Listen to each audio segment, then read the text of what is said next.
This is Neural Newscast. Here is what matters this morning. From Neural Newscast, I'm Noah Feldman. And I'm Hannah Whitmore. Israel has officially rejected a 15-point peace proposal for Gaza recently announced by President Donald Trump. During a cabinet meeting, Prime Minister Benjamin Netanyahu stated the military will not withdraw until Hamas is genuinely disarmed. The refusal adds fresh uncertainty to a deal previously seen as a potential breakthrough. Netanyahu faces significant domestic pressure as he prepares for national elections scheduled for October 27th.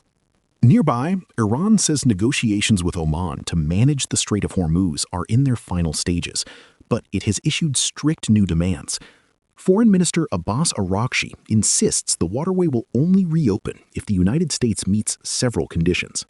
Tehran is demanding a permanent end to the war with its allies, a lifting of naval blockades, and the release of frozen assets.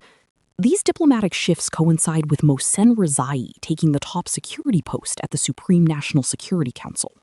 Regional instability was further complicated by Houthi rebels striking the port of Mocha in Yemen and an Aramco refinery in Saudi Arabia. These attacks were reportedly a response to Saudi drones breaching Yemeni airspace over the weekend. The Saudi Energy Ministry confirmed a fire at the Jazan refinery facility, but reported no casualties. This escalation threatens to reignite Yemen's civil war, which had been stabilized under a fragile truce since 2022.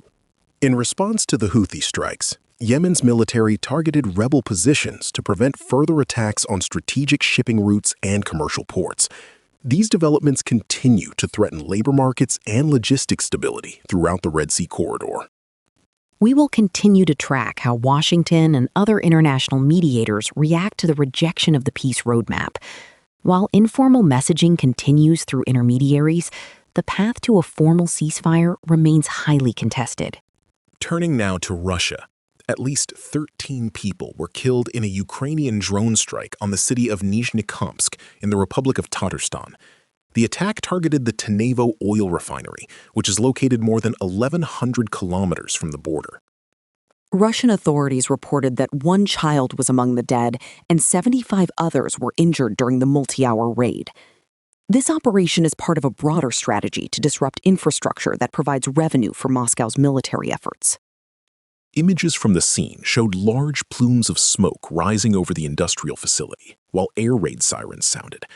Ukraine's armed forces confirmed the refinery was hit using locally manufactured long-range drones.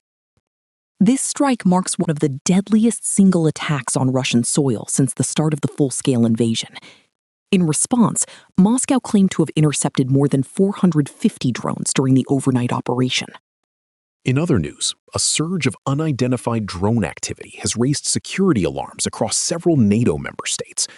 A drone recently exploded in Bulgaria near the Trans-Balkan gas pipeline, which serves as a critical energy link between Turkey and Ukraine. Bulgarian Prime Minister Rumen Radev said the device carried significant explosives and crashed in a sunflower field near the Romanian border. This incident is particularly concerning for local farming communities located along the critical pipeline route. Meanwhile, German police are investigating drone sightings at a high-security military base in Meckernich. This facility is known to store equipment and spare parts for Patriot air defense systems and other vital hardware. Another drone was discovered near Ukrainian cargo transporters at the Leipzig-Halle airport, a major NATO logistics hub.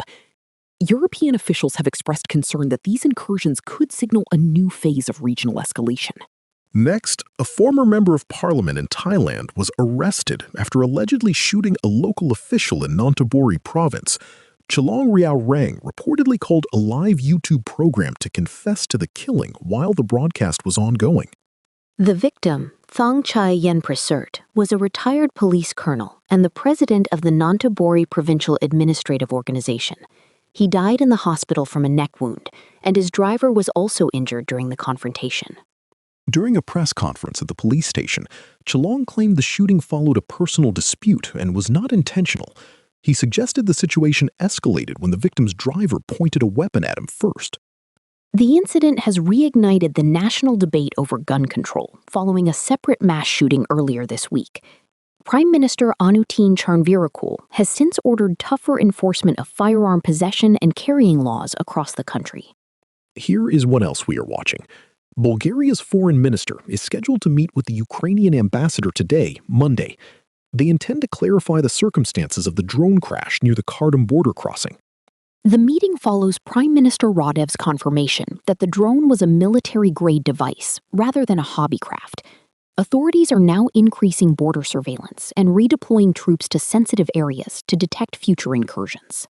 In Thailand, police are preparing to set up checkpoints across the country as part of a new security crackdown. This move aims to tighten controls on the use of firearms in the wake of recent high-profile violence. Government officials say the measures will include stricter background checks and closer monitoring of existing gun owners.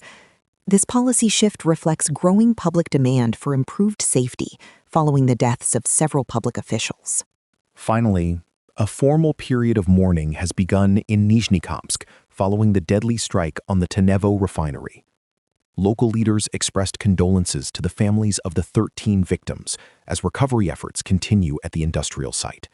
While the facility assesses the damage, the broader region remains on high alert for further aerial threats. This period of mourning highlights the human cost of the expanding drone warfare between Ukraine and Russia. This has been Neural Newscast. Thanks for joining us. Neural Newscast is AI-assisted, human-reviewed. View our AI transparency policy at neuralnewscast.com.